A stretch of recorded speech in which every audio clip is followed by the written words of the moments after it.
शकुनी की पुकार पर प्रकट हुआ मूक दैत्य दुर्योधन को देखकर उत्तेजित हो जाता है। मित्रता की दुहाई देने पर मूक रहकर अर्जुन के अंत का वचन देता है। देवर्षि नारद के स्वभाव की प्रशंसा करते हुए महादेव देवताओं को आश्वासन देते हैं। क्या बात है मध्यम, किस सोच विचार में डूबे हुए हो? कुछ नहीं भैया, बस यूं ही। यूं चिंतित रहना तुम्हारा स्वभाव नहीं है मध्यम। यदि कोई ऐसी बात है जो तुम मुझे नहीं बताना चाहते तो कोई बात नहीं, मैं चला जाता हूं। नहीं भैया नहीं, ऐसी कोई बात नहीं। सच तो यह है, बहुत समय से मैं आपसे एक बात पूछना चाहता था। तो अब तक पूछा क्यों नहीं? अवसर नहीं मिला बड़े भैया। मध्यम, आज अवसर है, आज पूछ लो। बड़े भैया, क्या हमारा जन्म इन जंगलों के संकटों से जूझने के लिए हुआ है? क्या पांडु पुत्र अपना पुरुषार्थ इन जंगलों में नष्ट कर देंगे? ये तुम मुझसे क्यों पूछ रहे हो मध्यम? फिर किससे पूछूं भैया?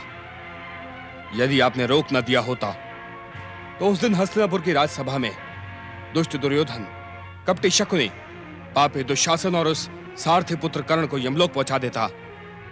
उन पापियों ने राजसभा में द्रौपदी का जो अपमान किया, उस दृश्य को मैं भूल नहीं सकता भैया, भूल नहीं सकता। तुमने हमें वचन दिया था मध्यम। उसी वचन ने मुझे रोक रखा है, पर अब मैं नहीं रुक सकता। आप भी उस वचन को भूलकर मुझे आज्ञा दें। मैं इसी समय हस्तिनापुर जाकर उन दुष्टों को दंडित करना चाहता हूं। अपने आक्रोश को शांत करो। समय आने पर विधाता का न्याय उन्हें अवश्य दंडित करेगा। विधाता के न्याय की प्रतीक्षा वो करते हैं जिनकी भुजाओं में शक्ति नहीं होती। देव तो आलसी करते हैं। मैं तो अपने पुरुषार्थ और पराक्रम से कौरवों को दंडित करना चाहता हूं। किसी के विचारों पर रोक लगाना आर्य धर्म के विरुद्ध है। तुमने जिस काम को सोच लिया है उसे पूर्ण करने के लिए तुम स्वतंत्र हो मध्यम। बस भैया बस, मुझे आपकी आज्ञा की प्रतीक्षा थी। अब मैं अपने अपमान का गिन गिन कर बदला लूंगा।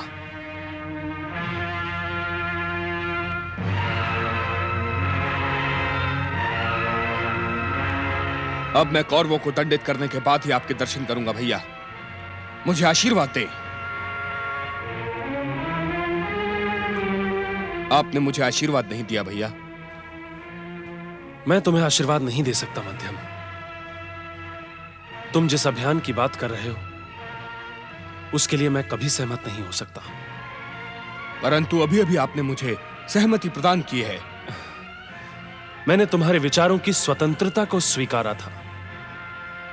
यदि तुम्हें मेरा आशीर्वाद चाहिए तो तुम्हें प्रतीक्षा करनी होगी। नहीं भैया नहीं, प्रतीक्षा करना भीम का स्वभाव नहीं।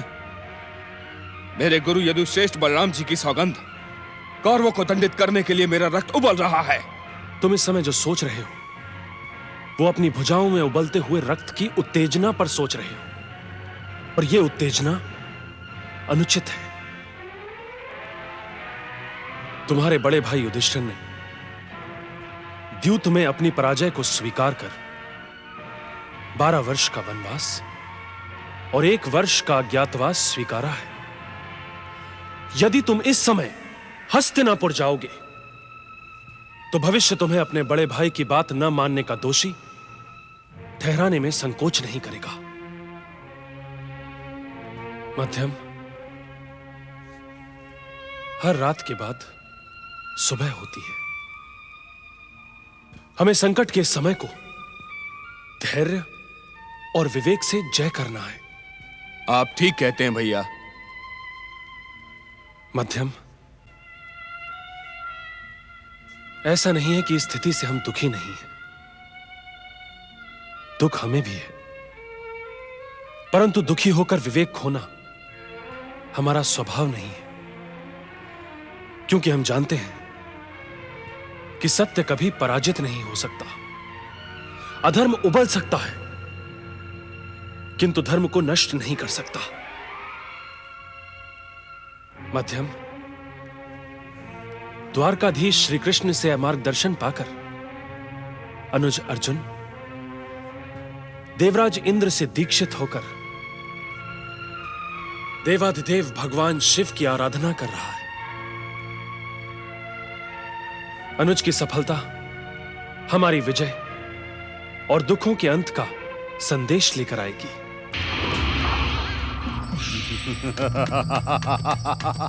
ओम नमः शिवाय। ओम नमः शिवाय। मैं दैत्यराज मूक अपनी विध्वंसक और विनाशक सिद्ध शक्तियों से इस संसार से भक्ति, आराधना, तपस्या और पूजा पाठ की हर परंपरा को सदा सदा के लिए समाप्त कर देने की घोषणा करता हूं।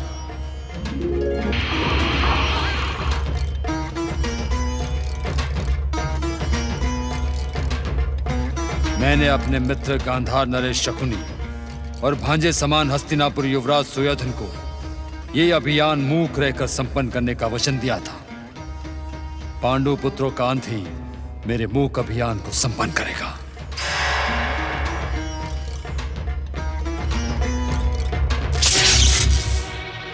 नारायण नारायण। अब मुझे भगवान भोलेनाथ की दी हुई चेतावनी का अर्थ समझ में आया। त्रिकालदर्शी शिवशंकर ने पहले ही कहा था कि कुंती पुत्र अर्जुन को हमारी कृपा प्राप्त करने से पहले कठोर परीक्षाएं देनी होंगी। ऐसी परीक्षाएं जो आज तक किसी भक्त ने नहीं दी। नारायण नारायण। इस दुष्ट दैत्य के प्रभाव से वीर शिरोमणि अर्जुन को बचाने के लिए मुझे भगवान भोलेनाथ से प्रार्थना करनी होगी। ओम नमः शिवाय। ओम नमः शिवाय।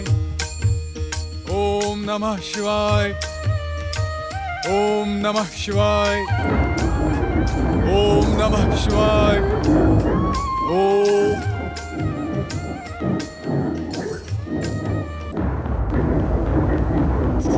नहीं, ये पशु नहीं है। पशु कभी भी अकारण आक्रमण नहीं करते। फिर कौन है ये? कहां से आ रहा है?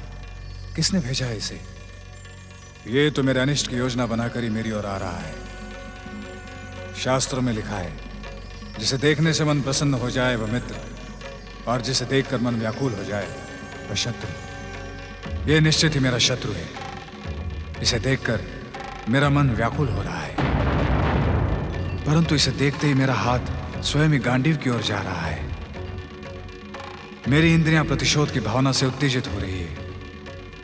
संभवतः इसी कारण माधव ने मुझे गांडीव लेकर तपस्या के लिए जाने को कहा था। देवराज इंद्र ने भी गांडीव धारण करने की आज्ञा दी थी। यह पापी मार डालने के योग्य है।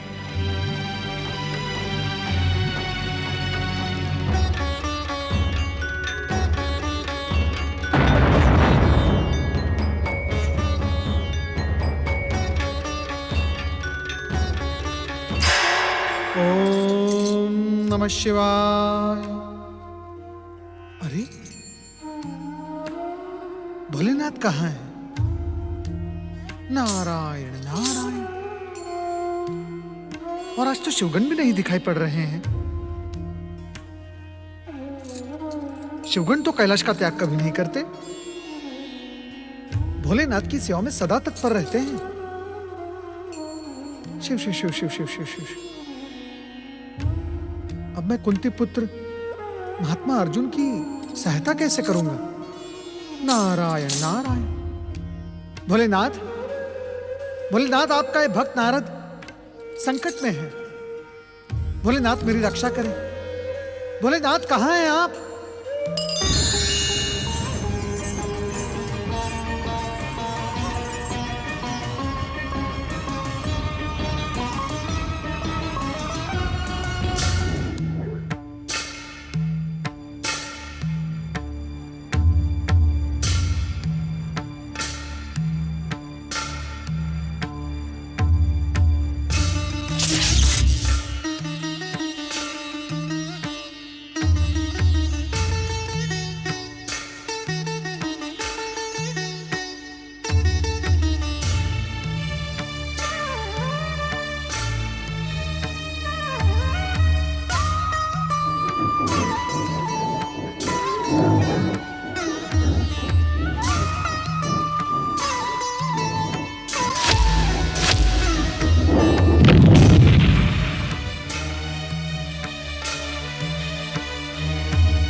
भील प्रमुख नंदीश्वर और अखेट नायक भृंगेश्वर। आज्ञा भीलराज। अखेट संपन्न हुआ। हम जंगली शुगर को मारने में सफल हुए। तुम जाओ, हमारे बाण और आखेट को उठा कर ले आओ। जो आज्ञा भीलराज।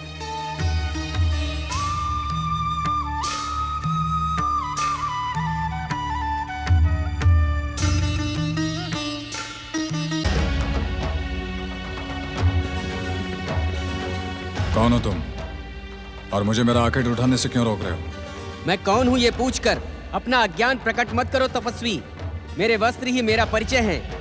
मैं इस वन के भीलों का प्रमुख हूँ। जहाँ तक इस आखेट की बात है तो ये आखेट हमारा है। स्वयं भीलराज ने इस शूकर को अपने तीर से मारा है। तुम दोनों मुझे मूर्ख और कपटी दिखाई देते हो। बिना समझे बुझे जो मन में आ रहा है कह रहे हो। इस शुकर का आखेट अभी अभी मैंने किया है। इस बात का क्या प्रमाण है कि ये आखेट तुमने किया है? मेरा तीर ही इस बात का प्रमाण है। इस प्रकार के तीर का प्रयोग संसार में केवल मैं ही करता हूँ। तुमने अपने धनुष से एक तीर छोड़ा था कि दो? तीर तो मैंने एक ही छोड़ा था। तो पहले देखो, यहाँ 2 तीर पड़े हैं अथवा 1?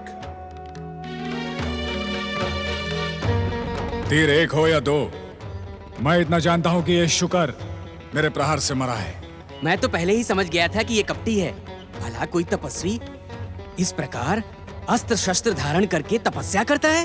ये मैं भी जानता हूँ कि तपस्या अस्त्र शस्त्र के साथ नहीं की जाती, पर हम क्षत्रिय हैं, शूरवीर हैं। हमारे आराध्य आशुतोष भगवान शिव भी तो अपने प्रिय त्रिशूल के साथ समाधि में लीन रहते हैं। यदि मेरे आराध्य अस्त्र शस्त्र के साथ समाधि लगा सकते हैं तो मैं क्यों नहीं लगा सकता? तो क्या तू शिव है? नहीं, मैं तो उनका एक साधारण सा भक्त हूं। अपने आराध्य के दिखाए हुए मार्ग का अनुसरण करना हर भक्त का कर्तव्य होता है। तुम दोनों को जितना कहना था कह चुके। अब जाओ, जाके अपने स्वामी भीलराज को बुला लाओ। जाओ जाओ।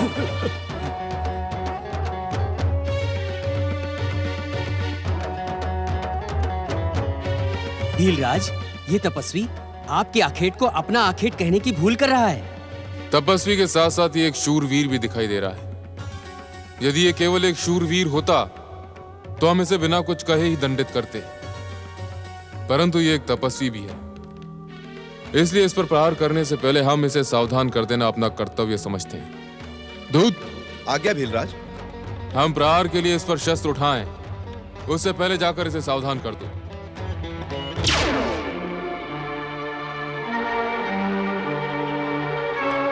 मैं भीलराज का दूत हूं।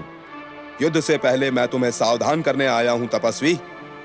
भीलराज की ओर देखो, तुम्हारी भलाई इसी में है। इस स्थान को छोड़कर शीघ्र भाग जाओ। तुम एक सामान्य काम के लिए अपने प्राण त्यागने आए हो। ये तो मेरे पुत्र समान गांडीवधारी अर्जुन है, किंतु ये भीलराज इसे युद्ध के लिए क्यों उकसा रहा है? तुम्हारे स्वामी ने जो कुछ कहा वो मैंने सुन लिया। अब जाकर अपने स्वामी से कहो, उन्होंने जो कुछ कहा है वह विपरीत हो जाएगा। जानते हो क्यों? क्योंकि जिस प्रकार वनराज सिंह गीदड़ से नहीं डरता, उसी प्रकार हम क्षत्रिय भीलों से भयभीत नहीं हो सकते। जाओ, कह दो अपने स्वामी से। देवराज, मुझे लगता है इस वाद विवाद का कारण ये मरा हुआ शूकर है। आपका अनुमान सत्य है पवनदेव, किंतु इस तपस्या के बीच में युद्ध को आमंत्रित करके मेरे पुत्र समान अर्जुन की तपस्या का फल व्यर्थ हो जाएगा। भीलराज, कुछ कहने की आवश्यकता नहीं, हमने सब सुन लिया है। तुम जाओ।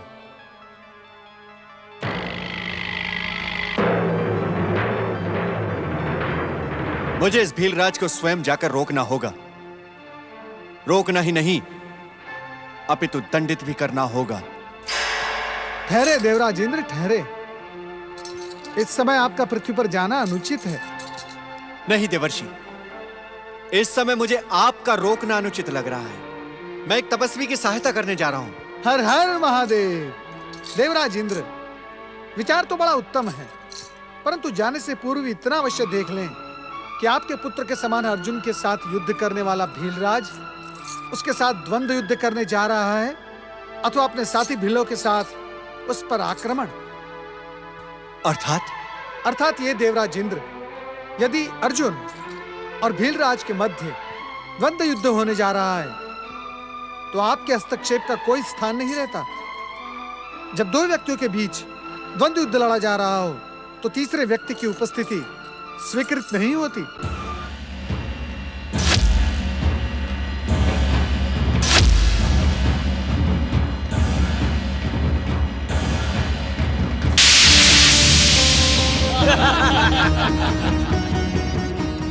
देखें देवराज इंद्र, देखें, भीलराज और अर्जुन के मध्य द्वंद्व युद्ध का प्रारंभ हो चुका है। और आप ये भी देखें कि भीलराज के साथी भील केवल इन दोनों के द्वंद्व युद्ध कौशल को देख रहे हैं, प्रहार नहीं कर रहे हैं।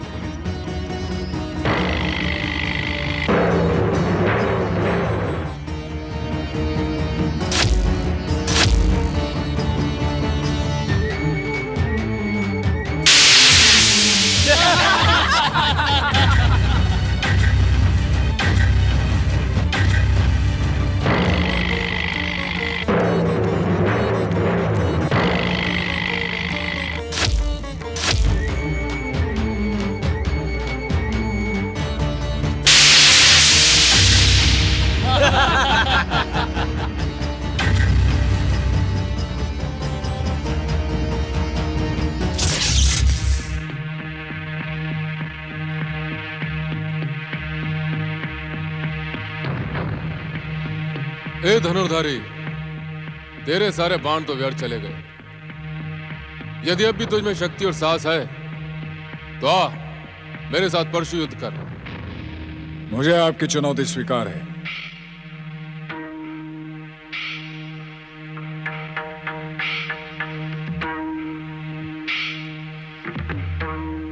ये ले।